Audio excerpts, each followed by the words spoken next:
From JBS Studios in Greater New York, this is the JBS News Update with Teisha Bader. I'm Teisha Bader with the JBS News Update for Friday, August the 23rd, 2024. An IDF soldier was killed today in Gaza. 24-year-old Sergeant First Class in Reserve Eviatar Atuar, together with his unit, was searching a building in southern Gaza when an explosive device planted on the outer wall of the building exploded, possibly detonated from afar, killing Atuar and wounding at least 7 other soldiers, 4 of them seriously. 2 rockets were fired from the Gaza Strip at the southern Israeli city of Sderot this morning. The IDF said one launch was intercepted, the other fell in an open area, and there were no casualties. Following the rocket attack, the IDF called for civilians in the area of the rocket launch to, it said, for your own safety, evacuate immediately to the known shelters west of Gaza City. Northern Israel was once again under barrages of rocket fire today from terror group Hezbollah in Lebanon, including some 20 rockets that were fired at the area of the city of Tzfat, where the IDF said some were intercepted, the rest fell in open areas, and no casualties were reported there. Some fires were sparked in the area of Tzfat, according to reports.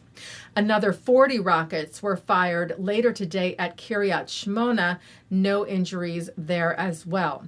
The IDF continues to respond to the attacks, hitting Hezbollah terror targets, including today it shared hitting a terrorist in the rocket and missile array of the terror group.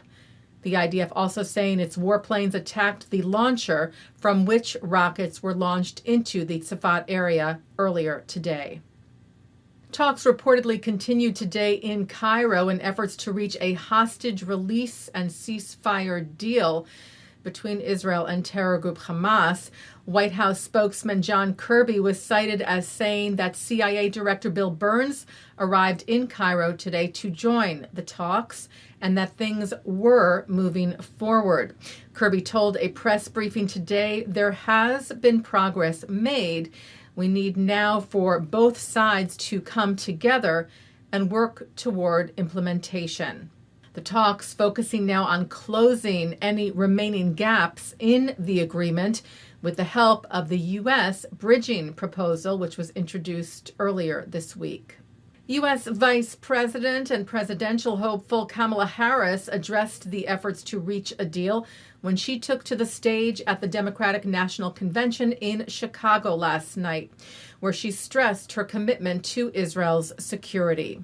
President Biden and I are working around the clock because now is the time to get a hostage deal and a ceasefire deal done.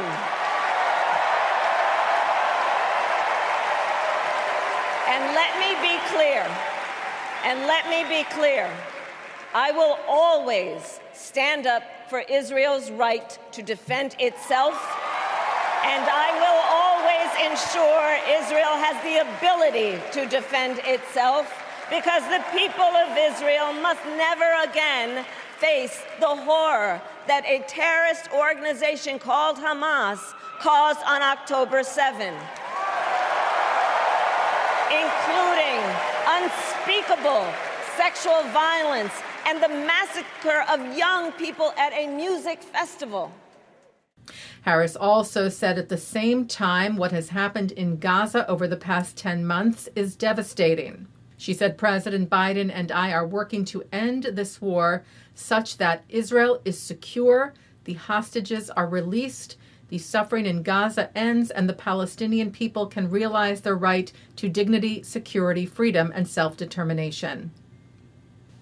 Earlier yesterday, Second Gentleman Doug Emhoff addressed an event on the sidelines of the DNC, organized by the Jewish Democratic Council of America, on anti-Semitism, extremism, and the 2024 election, and spoke of the surge of anti-Semitism over the last 10 months, saying what was a massive problem of anti-Semitism before October the 7th turned into a crisis of anti-Semitism afterward. A number of hostage families were also in attendance during the meeting yesterday, and Emhoff stressed the hostages must come home. It must come to an end. The hostages who remain captive in Gaza have now been held for 322 days. Taking a look now at our programming for tonight on JBS for Friday, August the 23rd. Live Shabbat services are coming up at 6 o'clock from New York City's Central Synagogue, followed by Shabbat services from the Hampton Synagogue. At 8:30, Justin Pine speaks with Rabbi David Ingber, Senior Director for Jewish Life at the 92nd Street Y and founding rabbi of Romemu. At 9:30, Abigail Pogrebin is joined by Reuven Fenton to talk about his debut novel, Goyhood. At 10, David Harris is joined by Shabbos Kestenbaum to discuss his lawsuit against Harvard and its alleged failure to protect Jewish students from discrimination. At 10:30, a replay from the Hampton Synagogue, followed by a replay from Central. And coming up next, a look at this week's Torah Portion. And that's the JBS News Update for Friday, August the 23rd, 2024. I'm Teisha Bader, wishing you a Shabbat Shalom. Am Yisrael Chai.